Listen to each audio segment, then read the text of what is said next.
Dossier numéro 3.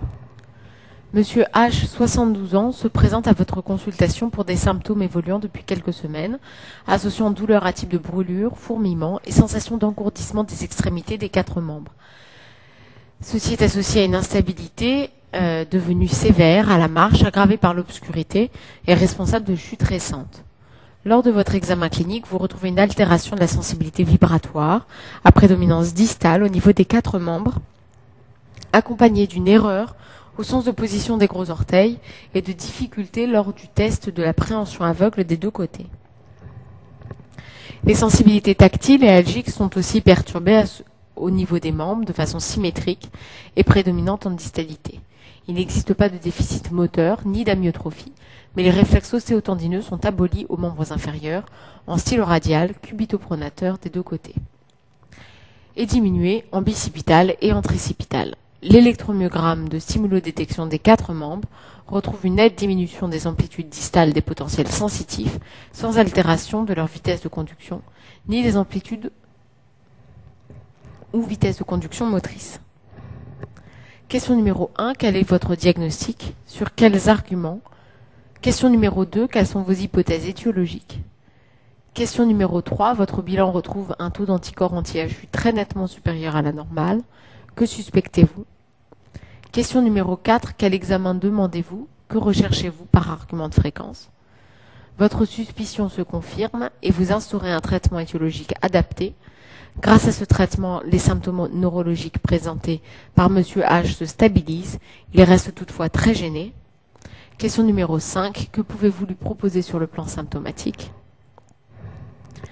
6 mois plus tard, alors que ces symptômes sensitifs ne s'étaient pas aggravés, Monsieur H vous reconsulte car il se plaint de céphalées importantes, surtout au réveil, et d'une perte de force au niveau du bras droit. À l'examen, vous notez une asymétrie de la face avec un effacement du pli nasogénien et une chute de la commissure labiale à droite. Il lui est impossible de siffler et lorsque vous lui demandez de sourire, vous notez une déviation de la bouche vers la gauche. Que recherchez-vous cliniquement pour caractériser cette atteinte faciale? Vous réalisez l'iconographie suivante. Question numéro 7. Interprétez-la et énoncez vos hypothèses diagnostiques. Quelle est selon vous la plus probable dans ce contexte? Question numéro 1. Quel est votre diagnostic devant les symptômes présentés par Monsieur H en début d'énoncé? Donc il s'agissait ici d'une polyneuropathie axonale, sensitive, ataxiante d'évolution subaiguë. Donc déjà, il fallait justifier le terme de polyneuropathie, c'est déjà parce qu'on avait un tableau d'atteinte neurogène périphérique avec l'abolition des réflexes ostéotendineux et corroboré par ce qu'on retrouvait à l'EMG. Ensuite, pourquoi c'était une polyneuropathie? Parce qu'il y avait une topographie des symptômes qui étaient bilatéraux et symétriques, prédominants en distalité, donc on avait un caractère longueur dépendant. Ensuite, les symptômes sensitifs étaient au premier plan, avec une ataxie, c'est pour ça qu'on parlait de polyneuropathie sensitive ataxiante. L'ataxie, c'est un terme assez général qui veut dire instabilité à la station debout et à la marche. Notamment, on peut avoir des ataxies d'origine cérébelleuse, d'origine vestibulaire et d'origine proprioceptive. Ici, on était vraiment dans le cadre d'une ataxie proprioceptive parce qu'on avait une atteinte clinique de la sensibilité profonde avec une perturbation de la palesthésie, une position de la sensibilité à la position segmentaire des membres, ça c'est l'appréhension aveugle. L'appréhension aveugle, je vous rappelle, c'est quand vous demandez au patient de fermer les yeux, de mettre le pouce comme un autostoppeur, vous allez bouger son pouce avec votre main et vous allez lui demander de l'attraper avec l'autre main. C'est donc un signe aussi d'atteinte de la sensibilité profonde. Autre signe enfin, c'est cette instabilité nette à la marche et en station debout et son caractère majoré par l'occlusion des yeux et l'obscurité. Pour justifier le caractère subaigu de cette polyneuropathie, c'est devant le fait qu'elle évolue depuis quelques semaines. Enfin, le caractère axonal va être justifié par l'électromyogramme avec une diminution de l'amplitude des potentiels sensitifs sans altération des vitesses de conduction nerveuse, ce qui allait donc à l'encontre d'une atteinte démyélinisante. Quelles sont, selon vous, vos hypothèses donc étiologiques pour ce patient? Donc, si vous ne savez pas, marquez plusieurs choses. Il y aura forcément du bien, du mauvais. Dans les cas d'une polyneuropathie sensitive, isolée et ataxiante, les principales causes, ce sont les causes infectieuses, donc le VIH, la syphilis, les causes paranéoplasiques, et là c'est très important parce que il faut savoir les reconnaître, parce que le traitement de la tumeur peut permettre d'améliorer les symptômes secondairement. Donc c'était le cas notamment d'une neuropathie à anticorps anti-HU, dite de Denny Brown. On pouvait retrouver des causes hématologiques avec lymphome, présence d'une immunoglobuline monoclonale ou d'une cryoglobulinémie, des causes inflammatoires et dysimmunitaires, comme un syndrome de Gougerot-Jeghren, un lupus érythémateux, ou des causes toxiques à rechercher à l'interrogatoire, prise d'antimitotiques notamment, ou intoxication à l'arsenic. Question numéro 3. Votre bilan retrouve un taux d'anticorps anti-HU très nettement supérieur à la normale. Que suspectez-vous?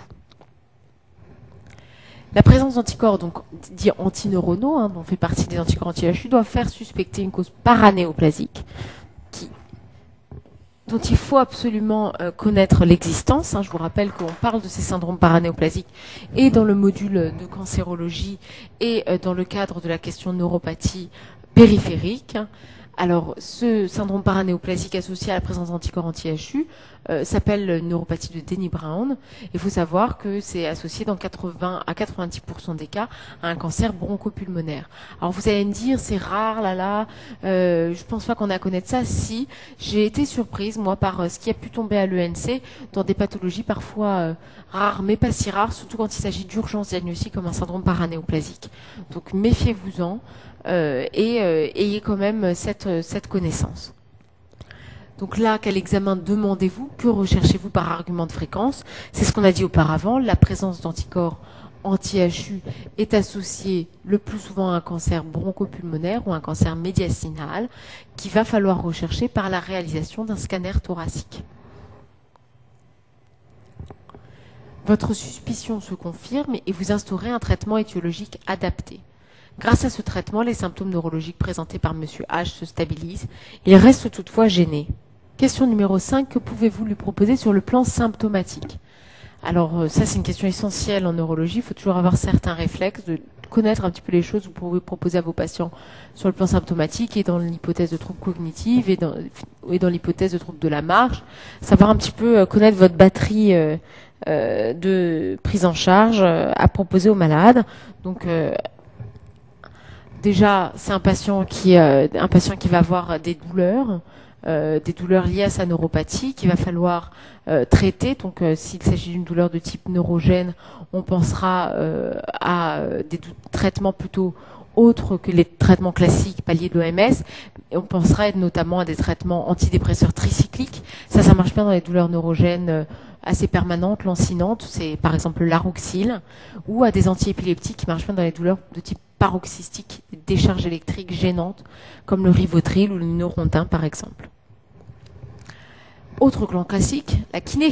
Votre patient, je vous rappelle, c'est un patient qui a une ataxie de type proprioceptif avec cette marche talonnante et chute en l'obscurité. Il va falloir lui proposer de la kiné, donc prescrire donc sur une ordonnance avec le nom du malade, votre nom à vous, la date, la signature, préciser le nombre de séances et éventuellement le rythme par semaine. Ici, il va falloir faire une rééducation de la marche et de l'équilibre avec rééducation proprioceptive et lutte contre les attitudes vicieuses qui peuvent s'installer très rapidement dans le cadre d'une neuropathie périphérique. 6 mois plus tard, alors que ces symptômes sensitifs ne s'étaient pas aggravés, Monsieur H vous reconsulte car il se plaint de céphalées importantes, surtout au réveil, avec une perte de force au niveau du bras droit. À l'examen, vous notez une asymétrie de la face avec un effacement du pli nasogénien et une chute de la commissure labiale à droite. Il lui est impossible de siffler et lorsque vous lui demandez de sourire, vous notez une déviation de la bouche vers la gauche. On était là devant typiquement une atteinte, donc une paralysie faciale droite, et on vous décrivait essentiellement l'atteinte du facial inférieur. Ce qui va être important, c'est de décider s'il s'agit d'une paralysie faciale de type central, donc qui va toucher uniquement ce facial inférieur, ou une atteinte de type périphérique, qui va toucher facial inférieur et facial supérieur. Donc pour les distinguer, on va rechercher l'atteinte, cette fameuse atteinte du facial supérieur, caractéristique d'une paralysie faciale périphérique. On va la rechercher en en regardant s'il existe un signe de Charles-Bell à l'occlusion oculaire ou à minima un signe des cils de Souk. Alors ce signe des cils de Souk, c'est quand vous demandez au patient de fermer les yeux, mais que du fait de l'occlusion incomplète d'un côté, vous allez avoir des cils qui vont ressortir un peu plus. Ça, c'est en faveur donc de la paralysie faciale périphérique, qui est associée donc atteinte faciale inférieure et supérieure. Si on a une paralysie faciale centrale, dans ce cas, on ne va pas avoir d'atteinte du facial supérieur, mais on va avoir un phénomène qui s'appelle la dissociation automatico-volontaire, c'est-à-dire que lorsque le patient veut effectuer un mouvement sur commande, la paralysie va être beaucoup plus nette, alors que il va pouvoir sourire de manière symétrique si c'est automatique et pas volontaire. D'accord? Donc quand le patient, vous allez le faire rire, lui raconter une blague, mais finalement il va avoir un rire qui va être relativement symétrique, en tous les cas beaucoup moins asymétrique que lorsqu'il s'agit d'un rire sur commande.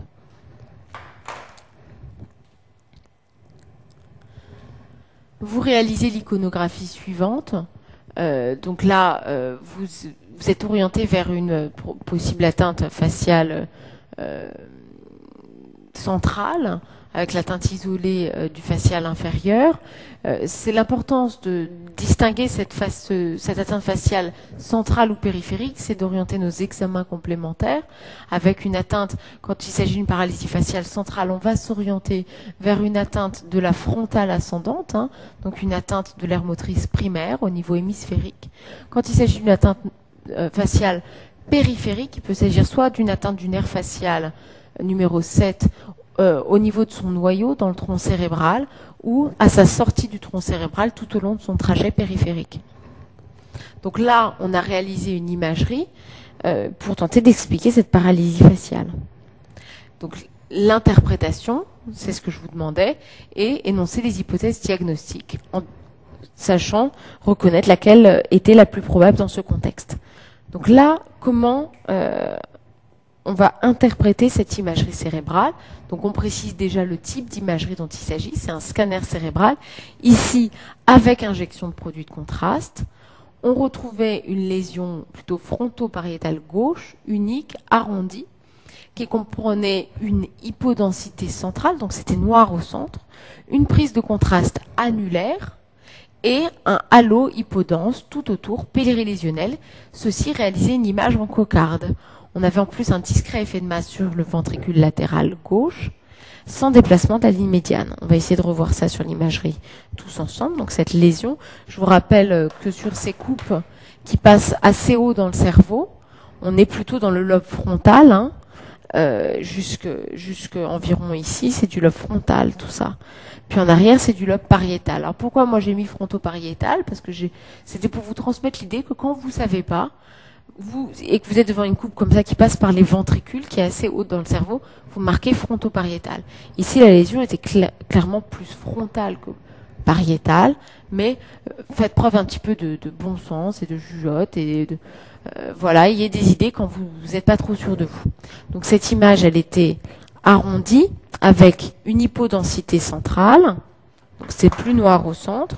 On avait tout autour la prise de contraste. Et encore autour, le halo, mal défini, qui est hypodense, donc plus noir, qui correspondait à l'œdème périlésionnel. Cette lésion hypodense, puis prise de contraste, puis hypodense autour, ça réalise l'image en cocarde, bien évidemment. N'oubliez pas le côté, je vous rappelle ce qui est à votre droite, c'est à gauche, donc c'était une lésion gauche. On ne voyait pas ici de déviation de la ligne médiane. On peut suspecter une petite compression du ventricule latéral gauche, bien que ça pouvait aussi correspondre à un plan de coupe. Deuxième partie de cette question, je vous demandais ensuite vos hypothèses diagnostiques. Donc le tiroir, lésion en cocarde intracérébrale. Vous devez penser à des métastases, des lésions donc secondaires, cancéreuses. Vous pouviez penser à des tumeurs cérébrales primitives, type lymphome ou gliome, ou à une lésion infectieuse type abcès, qui pouvait être un abcès apiogène, toxoplasmose, tuberculose. Alors ici, moi je les ai mises du plus probable au moins probable. Donc le plus probable, c'était qu'il s'agissait d'une métastase unique de son cancer bronchopulmonaire, qui était connu. Ça représente la suite logique de ce dossier. On pouvait quand même se poser la question d'une lésion infectieuse de type abcès chez ce patient qui est probablement traité pour ce cancer et qui est probablement dans un état d'immunodépression. Enfin, la lésion cérébrale primitive me paraît moins probable. On peut avoir la peste et le choléra en médecine, mais essayons quand même d'être unicistes. Alors, comment conclure sur ce dossier? Surtout en faisant le petit rappel sur l'EMG. On avait déjà parlé lors des conférences de neurologie. Donc, je vous rappelle que l'EMG, c'est un examen qui se déroule en 2 étapes, stimulodétection et détection seule. La première étape, c'est l'étape de stimulation. Vous allez stimuler le nerf à un endroit, récolter le signal nerveux, le potentiel d'action grâce à des électrodes de surface placées au niveau du muscle innervé par le nerf que nous testons. Donc là, vous allez obtenir une image qui ressemble à ça, qui correspond à un potentiel d'action. Vous allez pouvoir distinguer atteinte axonale et démyélinisante grâce à cette EMG. L'atteinte démyélinisante, qui est une atteinte donc de la gaine de myéline, qui fait passer l'influx nerveux plus rapidement au niveau du nerf. Donc quand on a une atteinte démyélinisante, il est logique de penser qu'on va avoir un allongement des latences et une diminution des vitesses de conduction nerveuse. Tandis que quand on a une atteinte axonale, l'influx nerveux passe à une vitesse normale, mais par contre, il y a une moins bonne qualité de l'information passée due à la diminution du pool d'axones. Donc dans ce cas-là, on va non pas avoir une perturbation des vitesses de conduction, mais une diminution de l'amplitude des potentiels d'action. Je vous ai mis en plus qu'en détection seule, on allait pouvoir avoir quelques signes qui sont plus souvent retrouvés dans le cas d'une atteinte axonale, notamment des potentiels, une fibrillation au repos, et à l'effort, un tracé qui va être appauvri, parce que le tracé d'effort va traduire le nombre d'unités motrices fonctionnelles, et vu que dans une atteinte axonale, on a moins d'unités motrices fonctionnelles, on va avoir un tracé qui va être pauvre, voire simple, lorsqu'il y a une seule unité motrice qui va être efficace. Un petit mot aussi pour vous rappeler les différents types d'atteintes du nerf périphérique. On a vu ici la polyneuropathie qui correspond à une atteinte diffuse du système nerveux périphérique. On peut avoir dans ces atteintes, on va reconnaître ces atteintes diffuses du système nerveux périphérique par le fait qu'elles correspondent à des atteintes bilatérales symétriques. Et dans le cas de la polyneuropathie, cette atteinte va être longueur dépendante, donc prédominante en distalité. Par contre, dans le cas d'une polyradiculoneuropathie, il y a atteinte tronculaire et radiculaire, donc on va avoir une atteinte proximale et distale. On peut avoir aussi des atteintes du système nerveux périphérique qui sont focales, qui vont se matérialiser par un tableau asymétrique. Il peut s'agir d'atteintes uniques, type tronculaire, ce qu'on appelle une mononeuropathie, ou on peut avoir une radiculopathie, une atteinte plexique, ou des atteintes multiples, donc soit des atteintes tronculaires multiples, asymétriques, c'est ce qu'on appelle la mononeuropathie multiple, ou des atteintes radiculaires multiples liées à un rétrécissement canalaire ou une méningo-radiculite, par exemple.